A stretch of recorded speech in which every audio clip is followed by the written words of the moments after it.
नमो तस्स भगवतो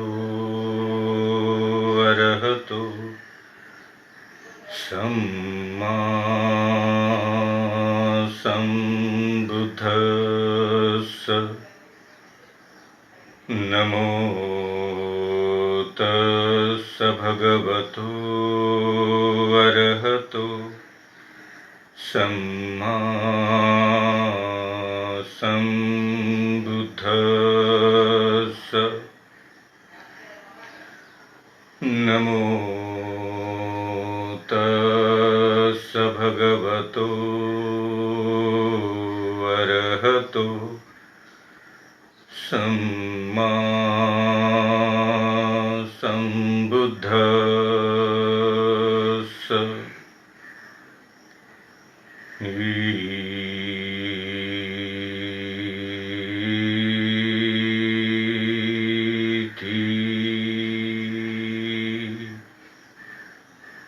Piso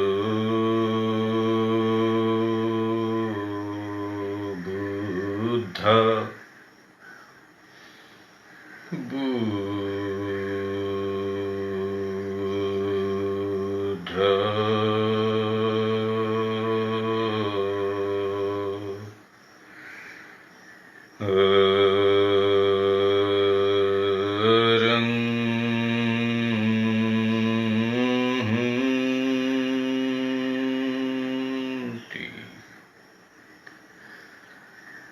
नमो बुद्धाय। मंगल मैत्री, सर्वांना मैत्रीपूर्ण जय भीम। प्रिय सद्धम्मातीत धम्मश्रावक, विद्वान, अभ्यासक, दिशादर्शक श्रोतावर्ग, आज पुन्हा एकदा आदरणीय डॉक्टर संदेश वाहक सर यांनी सूचित केल्याप्रमाणे बौद्ध धम्मातील आणखी एका नवीन विषयाला घेऊन त्याचं विश्लेषण, चर्चा आणि बौद्ध साहित्यातील अत्यंत महत्त्वाच्या या विषयाला आपण किती समजून घेतले याबद्दलची सविस्तर चर्चा करण्याचा आग्रह आज करण्यात आला आणि म्हणून आंबेडकराइट्स हिस्ट्री काँग्रेस या पेजवरून जो काही आपण प्रयत्न प्रारंभित केला, कोविड-19च्या या नकारात्मक वातावरणामध्ये जेवढे सकारात्मक विचार आपल्याला ऊर्जा देतील आणि त्या समग्र सकारात्मक ऊर्जेच्या लाभाने आपल्या सर्वांना एक वेगळी ऊर्जा प्राप्त होईल आणि म्हणून अनेक विचारवंतांचे विचार आपण दररोज ऐकत आहोत। आणि आज मी स्वतः मैत्रेय घोष, आयुपाल स्थवीर, PhD स्कॉलर, मुंबई विद्यापीठ, डिपार्टमेंट ऑफ हिस्ट्री, आपल्यासाठी बौद्ध धम्मातील अत्यंत मध्यस्थानी असलेला सिद्धांत आणि बौद्ध तत्वज्ञानाच्या नेहमीच्या चर्चेतला असलेला सिद्धांत, संबंध जगभरातील बौद्ध विद्वानांनी त्याच्यावरती केलेलं भाष्य आणि संबंध जगातील बौद्ध विद्वानांच्या बरोबर पूजनीय बोधिसत्व डॉक्टर बाबासाहेब आंबेडकर यांनी केलेलं विश्लेषण, त्यांच्या मनन, चिंतन आणि ध्यानातून आणि लेखणीतून तयार झालेलं विश्लेषण आज बौद्ध धम्मातील आर्य अष्टांगिक मार्ग या विषयाबाबतीत आज आपण माहिती प्राप्त करून घेणार आहोत। त्याला पालीमध्ये आपण अरिय अथांगिको मग्गो, इंग्लिशमध्ये eight fold path noble eight fold path, आर्य अष्टांगिक मार्ग. आर्य या शब्दाला इथे एका वेगळ्या अर्थाने समजून घेण्याचा प्रयत्न करा. आर्य या शब्दाला उच्च दर्जाचं सत्य, उच्च दर्जाचं कुशल, उच्च दर्जाचा निष्णात, पारंगत, यथार्थ याच्या तुलनेत दुसरे कोणतेच नाही, म्हणजे ते एकमेव आहे. याला आर्य असा शब्दप्रयोग पाली साहित्यामध्ये केलेला दिसून येतो. आणि म्हणून अत्यंत उत्तम दर्जाचा उल्लेखित असलेला 8 अंगाने युक्त असलेला मार्ग म्हणजे अष्टांगिक मार्ग. 8 अंगाने युक्त. याला बौद्ध साहित्यामध्ये मध्यमा पटीपदा, मध्यम मार्ग असा सुद्धा शब्दप्रयोग केलेला आपल्याला दिसून येतो. या शब्दप्रयोगामध्ये तथागतांच्या द्वारा उपदेशिलेल्या संबंध उपदेशाचा नाव या एका 8 अंगाला प्रदान केला आहे. मध्यमा पटीपदा, मध्यम मार्ग, पटीपदा मार्ग, मध्यमा मध्यम, दोन्ही टोकाचा त्याग केलेला असा जो मार्ग म्हणजे मध्यम मार्ग. पहिलं टोक आत्यंतिक टोकाचं अग्रटोक आणि दुसरं टोक आत्यंतिक शैलतेचं टोक. बुद्ध म्हणतात की या दोन्ही टोकामध्ये जर आपण अडकून घेतलं तर कदाचित आपला घात होण्याची शक्यता आहे. आणि मग जीवनाकडे पाहताना आत्यंतिक टोकाच्या अग्रटोकाच्या कडे जर आपण गेलात तरी घात होण्याची शक्यता आहे. आणि जीवनाकडे पाहण्याच्या दृष्टिकोनाला एकदम शिथिल करून टाकला तरी कदाचित घात होण्याची शक्यता आहे. या दोन्ही टोकामध्ये आपल्या स्वतःला अडकवून न घेता जर आपण मध्यम मार्गाचा अवलंब केला तर जीवन सुखकर होईल. आणि म्हणून संबंध जगाच्या उद्धाराकरिता, दुःखमुक्तीकरिता,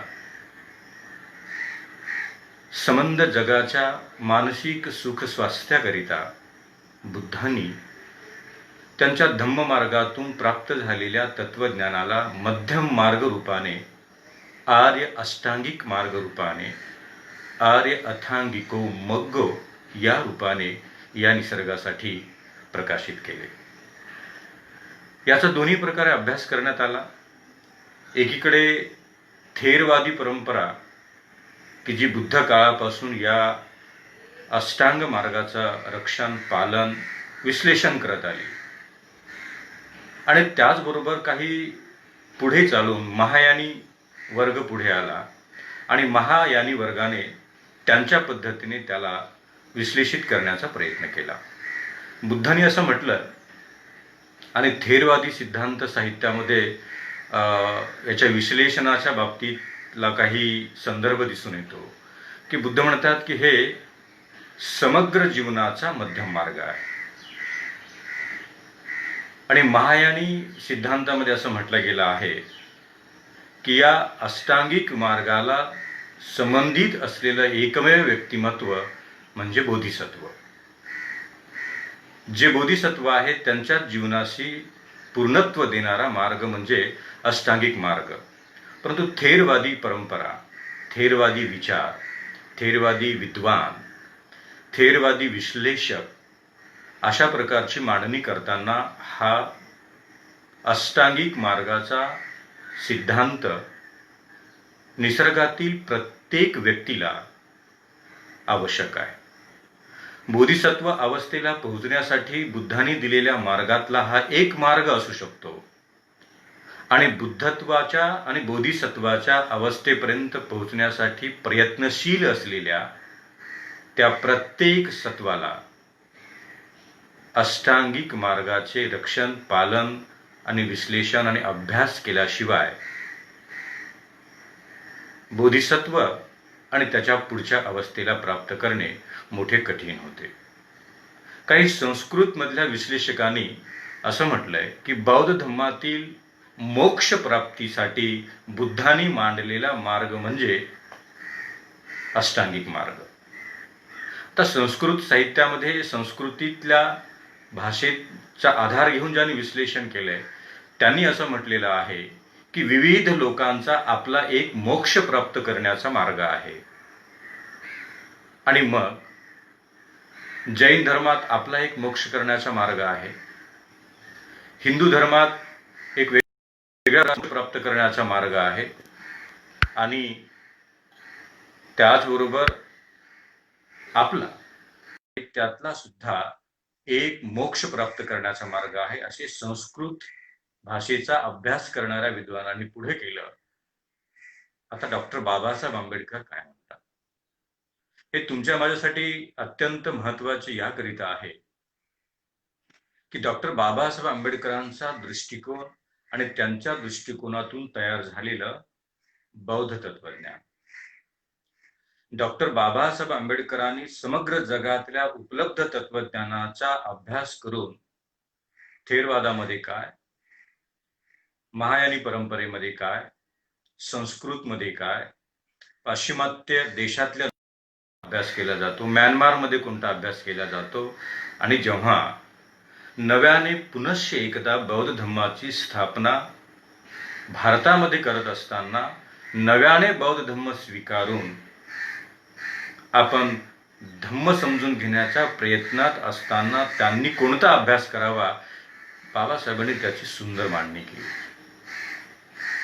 आणि म्हणून अनेक प्रकारच्या अष्टांगिक मार्गाकडे पाहण्याच्या दृष्टिकोनाच्या बरोबर अलीकडच्या काळातला सर्वात फ्रेश, उत्तम, तार्किक आणि जगाच्या पाठीवरती ज्या सिद्धांताची अनेक लोकांनी प्रशंसा केली आणि ते म्हणजे डॉक्टर बाबासाहेब आंबेडकरांचं आर्य अष्टांगिक मार्गाबद्दलचं केलेले त्यांनी विश्लेषण, की जे बुद्ध आणि त्यांचा धम्म या ग्रंथामध्ये आजही उपलब्ध आहे. त्याच्यात अत्यंत सुंदर एक शब्द आला की निब्बान प्राप्त करण्याचा मध्यम मार्ग, निब्बान प्राप्ती. निब्बान, आता निब्बान याला निर्वाण म्हणजे मृत्यूशी जोडणे हे नैसर्गिक नाही, किंवा मग अष्टांगिक मार्ग म्हणजे मृत्यू प्राप्त करण्याचा आहे का, नाही. निब्बानाचा अर्थ आत्यंतिक उच्च टोकाच्या दुःखमुक्तीचं सत्य ज्याला साक्षात्कारित झाले म्हणजे तो निब्बान असतं. आता तो दुःखमुक्त आहे, कोणत्याच दुःखाचा उगम होतच नाही, विकारमुक्त आहे. आता कोणतेच चित्त तिथे विकारयुक्त चित्त रूपाने जन्माला येत नाही. अशा प्रकारच्या दोषरहित चित्त अवस्थेला निब्बान अवस्था म्हटलेली आहे, निर्वाण अवस्था म्हटलेली आहे. या निब्बान अवस्थेला पोहोचण्याचा मध्यम मार्ग की जो बुद्धांच्या द्वारा प्रकाशित झाला, स्वयं बुद्धांनी त्या मार्गाला तपासून पाहिले, स्वयं बुद्धांनी त्या मार्गाचे पालन केले, आणि स्वयं बुद्धांनी आपल्या शिष्य वर्गांना, पंचवर्गीय भिक्खूंना पहिल्यांदाच सांगितले की हे भिक्खूनो, तुमच्या समग्र जीवनाच्या दुःखमुक्तीचा मार्ग म्हणून मी तुम्हाला आर्य अथांगिको मग्गो देत आहे. हा मार्ग आणि या मार्गाच्या प्रत्येक अवस्थेला पूर्ण करणारा माणूस, भिक्खू, भिक्खुनी, स्त्री, पुरुष, गरीब, श्रीमंत, उच्च, नीच, जो कोणी असेल, त्या प्रत्येकाने आपल्या आयुष्याच्या प्रवासात अष्टांग मार्गाच्या एक एक सत्य मार्गाला पूर्णत्व केले की त्याला निब्बानाकडे जाण्याचा मार्ग आणि दिव्य दृष्टिकोन प्राप्त होतो. भिक्खूनो, तुम्ही सर्वच जण ग्रहत्याग करून अनेक प्रकारच्या तपस्या साधना करून शेवटी तुमचा हेतू आणि भावना आणि ध्येय एकच आहे की दुःखमुक्तीचं सत्य प्राप्त व्हावं. जर अजूनही तुम्हाला हे दुःखमुक्तीचं सत्य प्राप्त झालं नसेल तर याचा अर्थ तुमचा मध्यम मार्ग अजून पूर्णत्वाला गेलेला नाही. म्हणजे भगवान बुद्ध त्यांच्या समग्र तत्वज्ञानाची मांडणी करताना पहिल्यांदा हे शब्द उच्चार करायचे की मी जे काही सांगत आहे तो तुमच्या दुःखमुक्तीचा मध्यम मार्ग आहे. बुद्धाने असं कधीच म्हटलं नाही की मी तुम्हाला धर्म देत आहो. बुद्धाने असं कधीच म्हटलं नाही की हे मी देत आहो. बुद्धाने म्हटले की हे निसर्गाचं अंतिम सत्य आहे. हे निसर्गातच आहे. आता या निसर्गातल्या सत्याला जाणून व्यावहारिक दुःख नष्ट करण्याचा मध्यम मार्ग आता मी तुम्हाला देत आहे.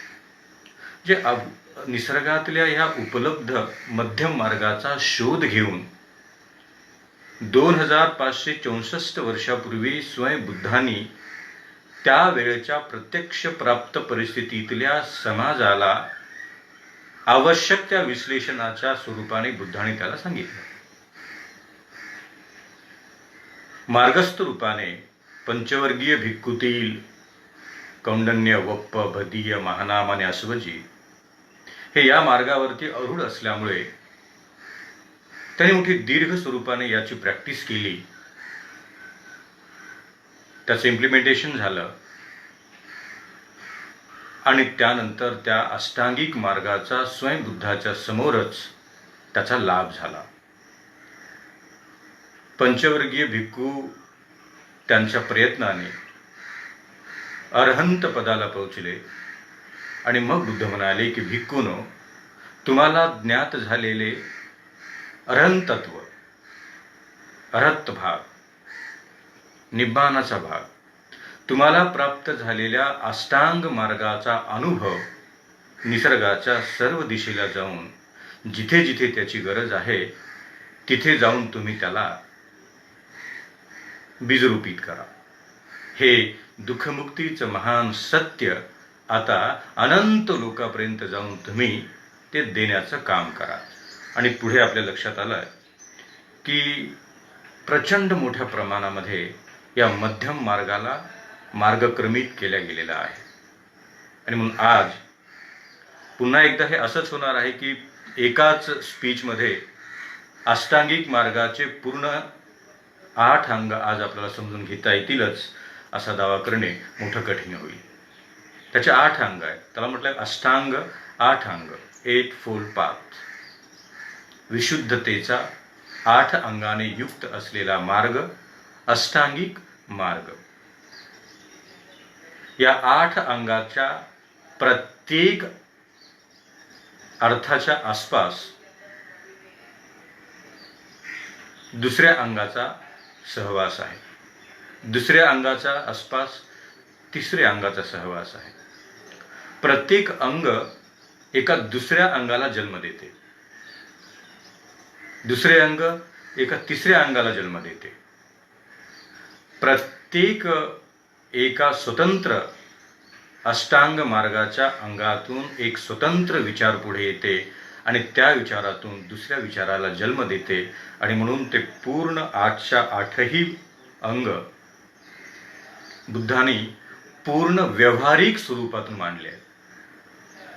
बौद्ध तत्वज्ञान समजून घेताना हे फार महत्त्वाचे आहे की बुद्ध तत्वज्ञान हे व्यवहाराच्या बाहेर जाऊन एक सूतभरही काही उपदेश करण्याचा प्रयत्न करीत नाही. आणि स्वयं बुद्ध म्हणतात, माझा शिष्य म्हणून कोणी जर अव्यवहार्य ज्ञान सांगून हा धम्म आहे असं म्हणत असेल आणि त्याच्यात कोणता व्यवहार दिसून येत नसेल तर आपण नक्कीच असे जाणावे की तो धम्म नाही, तो मध्यम मार्ग नाही, तो अनैसर्गिक मार्ग आहे. जे याचाच अर्थ की बुद्धाने या 8 अंगाचा उपदेश करताना प्रत्यक्ष रूपाने मांडणी करताना असं म्हटले की हे व्यवहारातीलच आहे. आणि या व्यवहारालाच बुद्ध म्हणतात की व्यवहाराशी जोडले आहे तुमचे कर्म.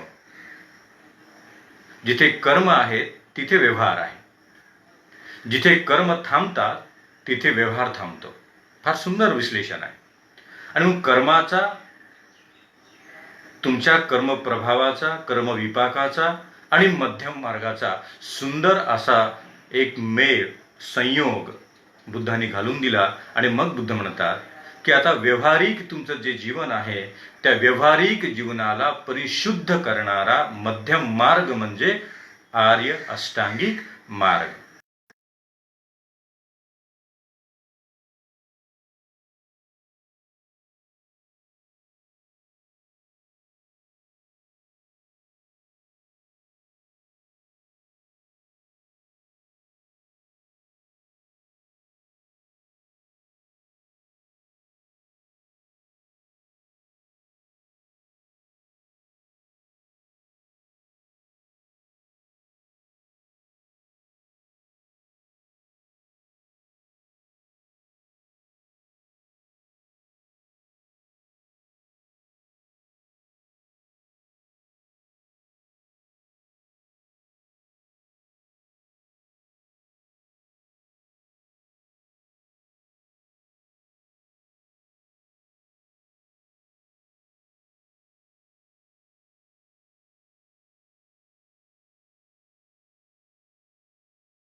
Hello.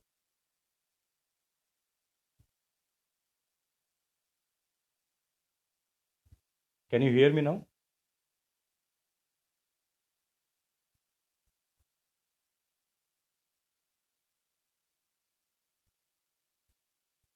आवाज येते का सर आपल्याला?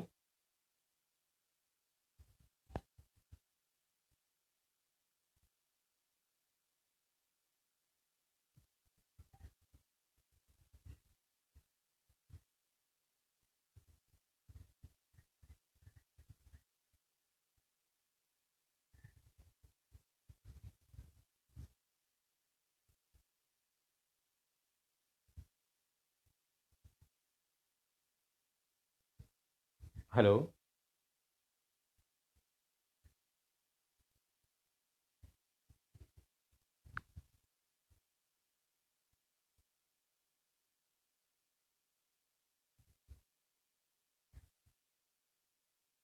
ओके.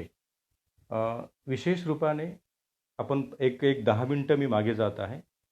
मला कळलं की 10 मिनिटापासून आवाज येत नाही आहे.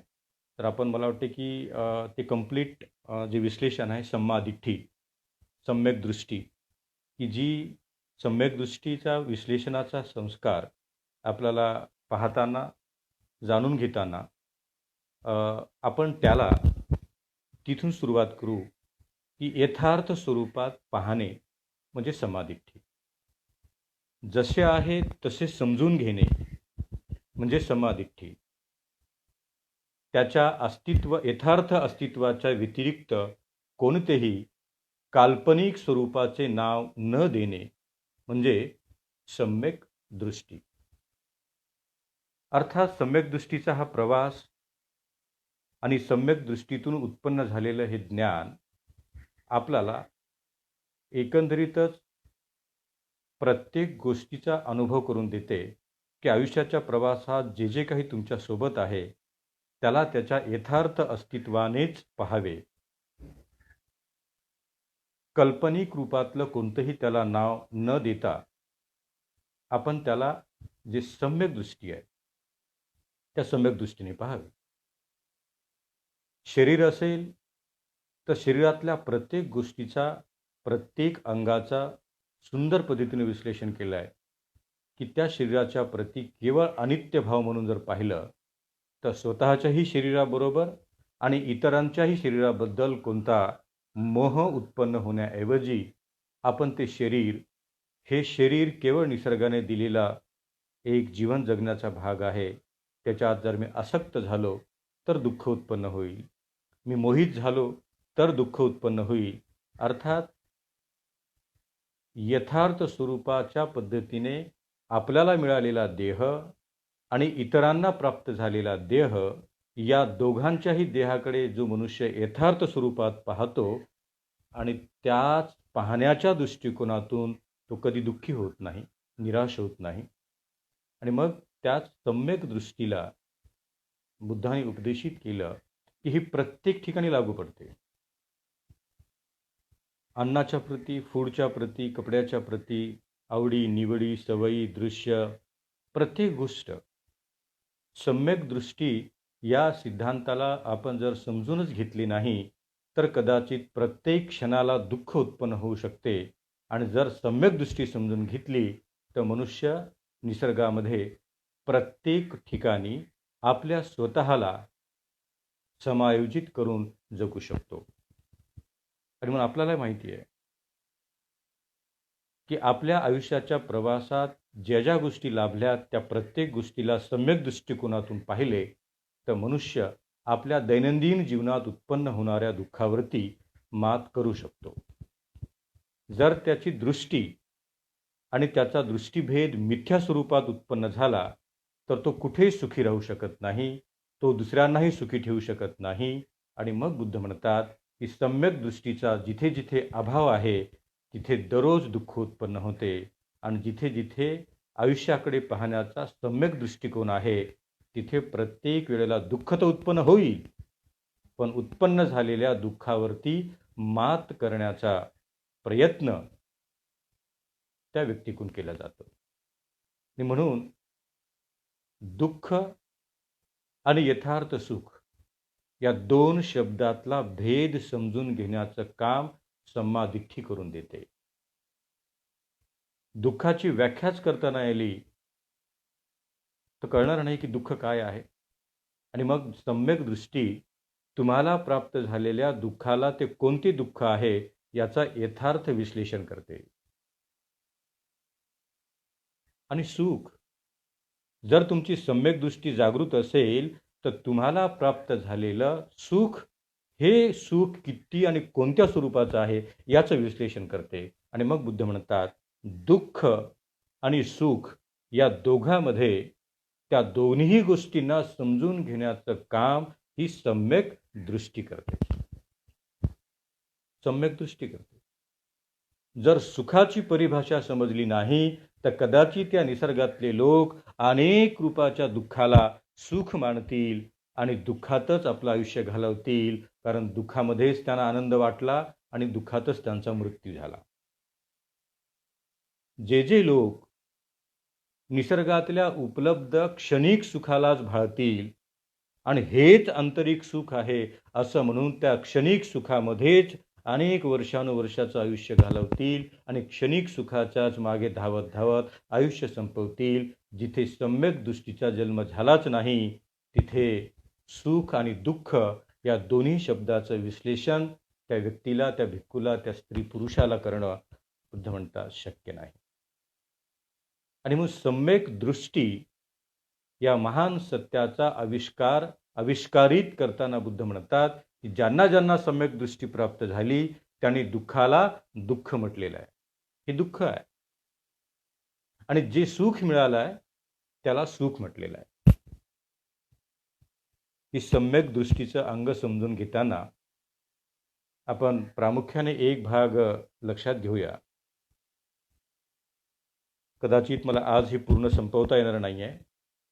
सम्यक दृष्टी या एकाच अंगाला विश्लेषित करताना सुंदर बौद्ध साहित्यात एक उदाहरण दिलं आहे की तुमची दृष्टी कशी काम करते आणि जर ती मिथ्या असेल तर ती कशी काम करते आणि ती सम्यक असेल तर कशी काय. आर्य अष्टांगिक मार्गाचं हे पहिलं अंग या समग्र उरलेल्या 7 अंगाला पूरक आहे. प्रत्येक ठिकाणी सम्यक दृष्टी काम करत आहे. सम्यक दृष्टी संकल्पासोबत काम करते, सम्यक वाचाबरोबर काम करते, सम्यक क्रमांताबरोबर काम करते, सम्यक आजीविकाबरोबर काम करते, सम्यक व्यायामाबरोबर काम करते, सम्यक स्मृतीबद्दल काम करते, अंततः सम्यक समाधीबरोबरही काम करते. आणि म्हणून पहिलं अंग हे मोठ्या स्पष्ट आणि प्रांजळ पद्धतीने समजून घेणे अत्यावश्यक आहे. सम्यक दृष्टी आणि मिथ्या दृष्टी. सम्यक दृष्टीचा अभाव आणि मिथ्या दृष्टीचा जन्म. मिथ्या दृष्टीतून दुःख जन्माला येते आणि सम्यक दृष्टीतून त्या दुःखावरती मात करून यथार्थ सुखाची परिभाषा समजते. बुद्धकालीन एक भिक्खू होते. मोठ्या श्रीमंत घराण्यातला व्यक्ती. बघा मिथ्या दृष्टी आणि सम्यक दृष्टी कशी काम करत आहे. कोणीतरी सांगितलं की तुझ्या जवळपासच इथे श्रमण तथागत गौतम आलेले आहेत आणि ते जीवनाचं सत्य मोठ्या सोप्या भाषेत समजावून सांगत आहेत. अनेक लोक बुद्धांकडे जाऊन दुःखमुक्तीला प्राप्त करत आहेत. त्याला वाटलं की आपण का नको जायला, मी पण गेलो पाहिजे. काय दुःखमुक्तीचं सत्य आहे ते एकदा आपण पण पाहिलं पाहिजे.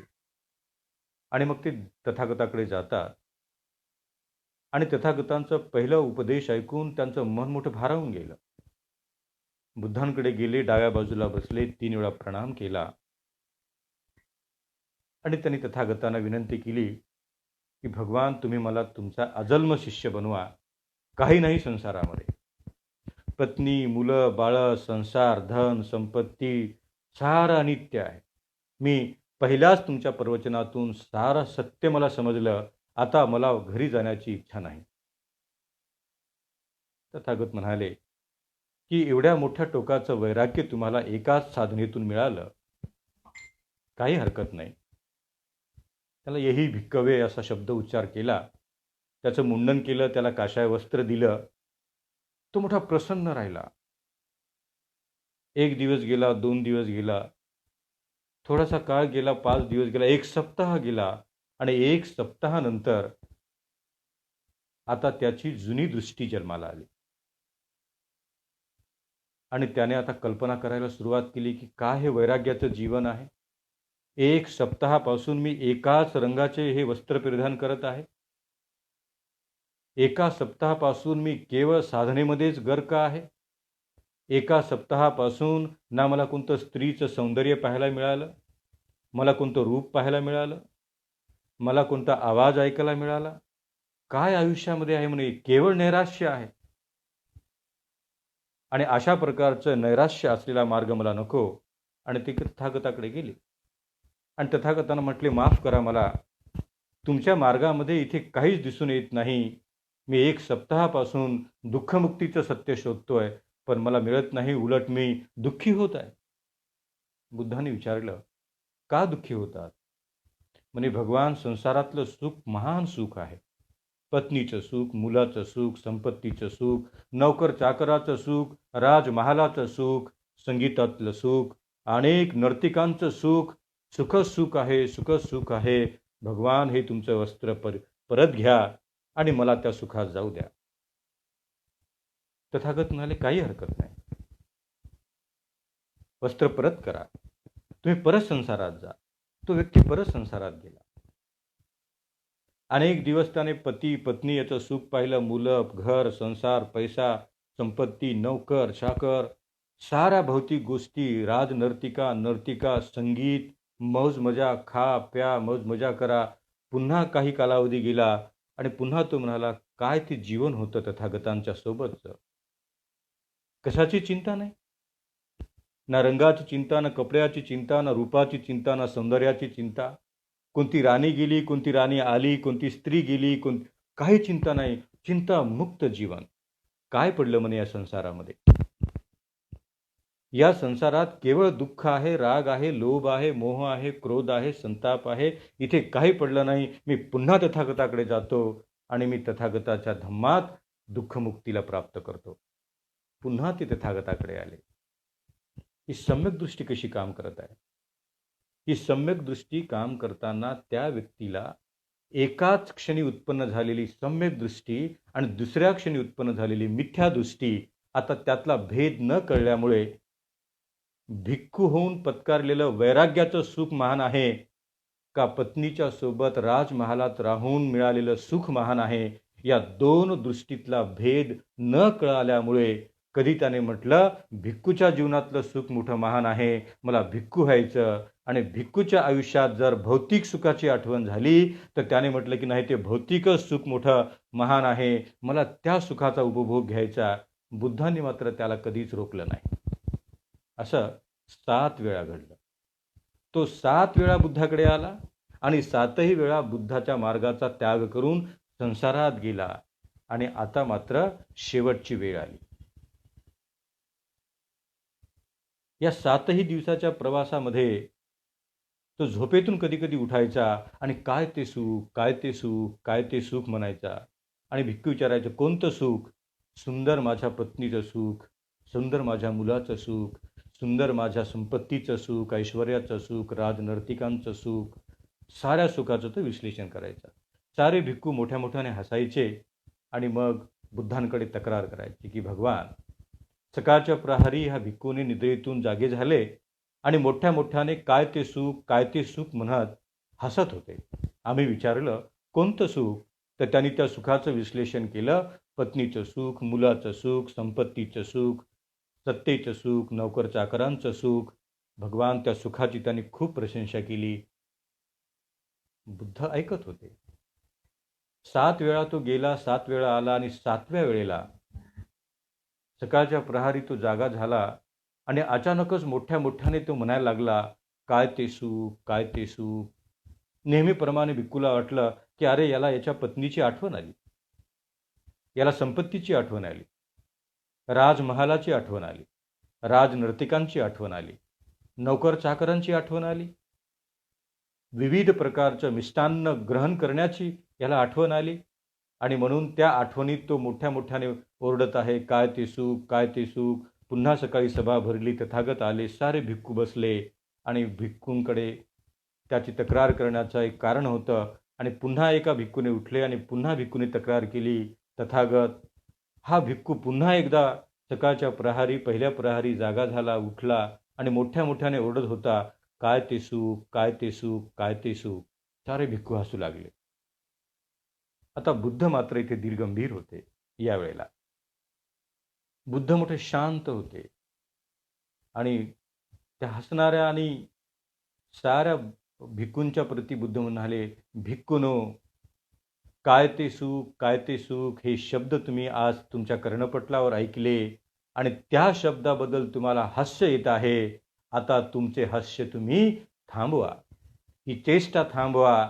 ज्याने म्हटलंय काय ते सुख, काय ते सुख, आता त्याला सम्यक दृष्टीतून उत्पन्न झालेल्या सुखाची परिभाषा कळली.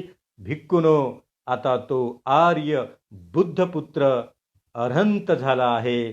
आता त्याने जी प्रशंसा केली ती भौतिक सुखाची नाही, घराची नाही, कुटुंबाची नाही, पत्नीच्या सौंदर्याची नाही, मुलाची नाही, राग, लोभ, मोह, द्वेष, क्रोध, संपत्ती, सत्ता, नोकरचाकर, राजनर्तिका आणि या कोणत्याच गोष्टीच्या सुखाबद्दलचा उद्गार त्याने काढला नाही. तर त्याने आर्य वचन उद्गारित केले आणि आता ते अरहंत पदाला पोहोचले. त्यांनी ज्या सुखाची भाषा आज उद्घोषित केली ते दुःखमुक्तीचे सुख आहे. 7 वेळा प्रयत्न केला, 7व्या वेळेला सम्यक दृष्टी जन्माला आली आणि 7व्या वेळेला तो भिक्खू अरहंत पदाला पोहोचले. आणि मग बुद्ध म्हणतात की आज जी दृष्टी प्राप्त झाली ती मिथ्या दृष्टी नसून ती सम्यक दृष्टी आहे. जीवनाकडे पाहण्याचा दृष्टिकोन पूर्ण बदलला, व्यवहार बदलला, त्याची भाषा बदलली, त्याच्या सुखाकडे पाहण्याचं त्याचं विश्लेषण बदललं.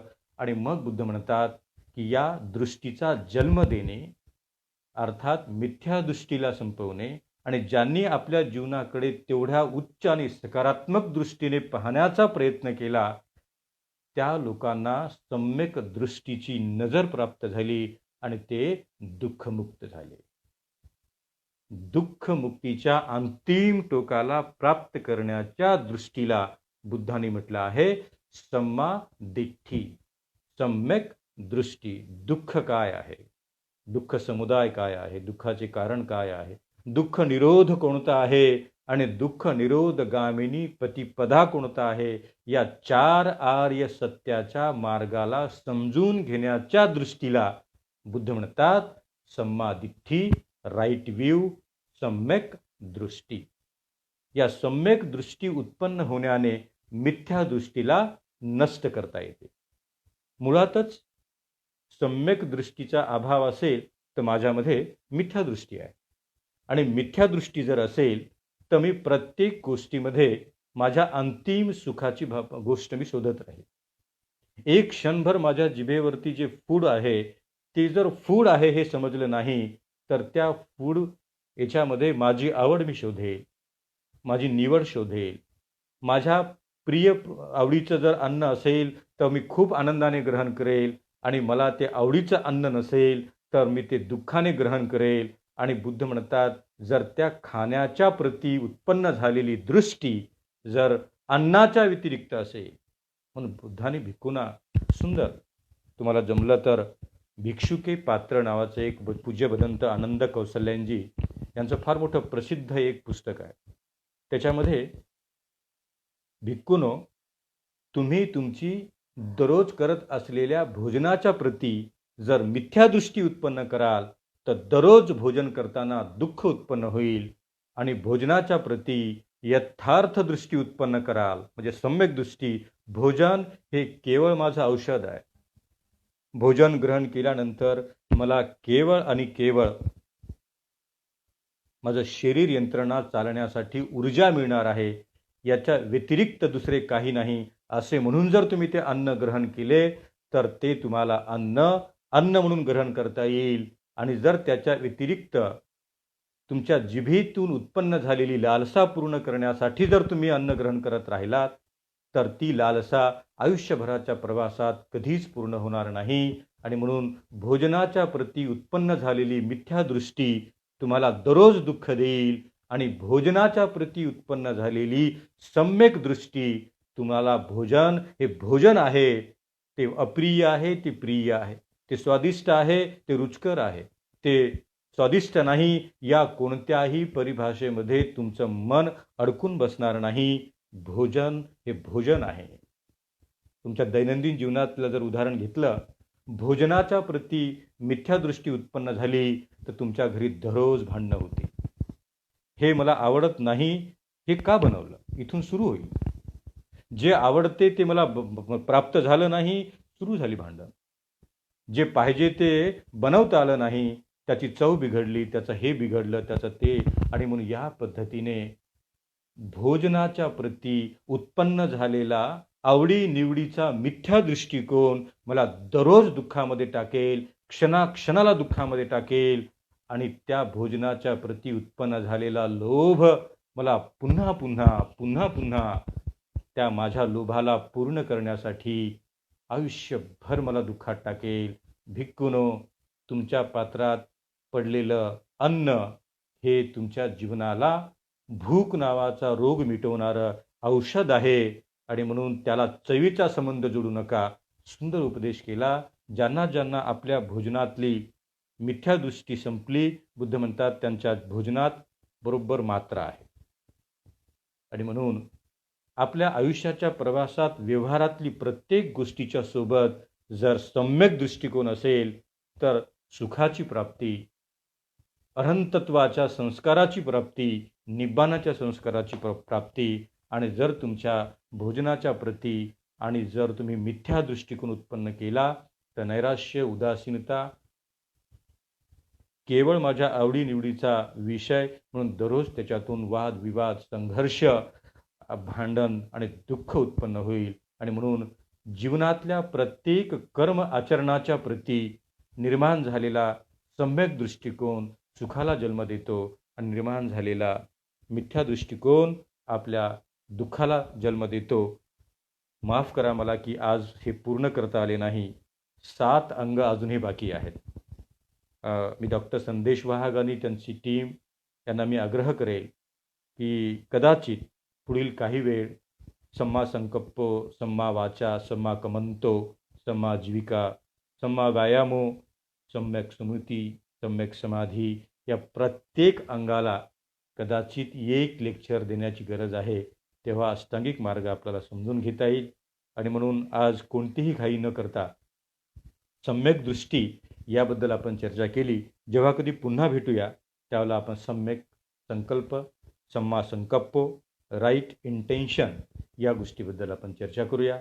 मला आंबेडकराइट्स हिस्ट्री काँग्रेस आपण आज संधी उपलब्ध करून दिली. प्रयत्न केला की ते संपवावं, परंतु कदाचित हे विश्लेषण फार आवश्यक आहे, त्याच्यामुळे पुढे जाता आलं नाही. आपण पुन्हा भेटूया. पुन्हा उरलेल्या 7 अंगावरती चर्चा करण्याचा आपण प्रयत्न करूया. आज इथेच थांबूया. सर्वांचं मंगल हो, सर्वांचं कल्याण हो, सर्वांच्या प्रती अनंत मंगल मैत्री. मैत्रीपूर्ण. जय भीम.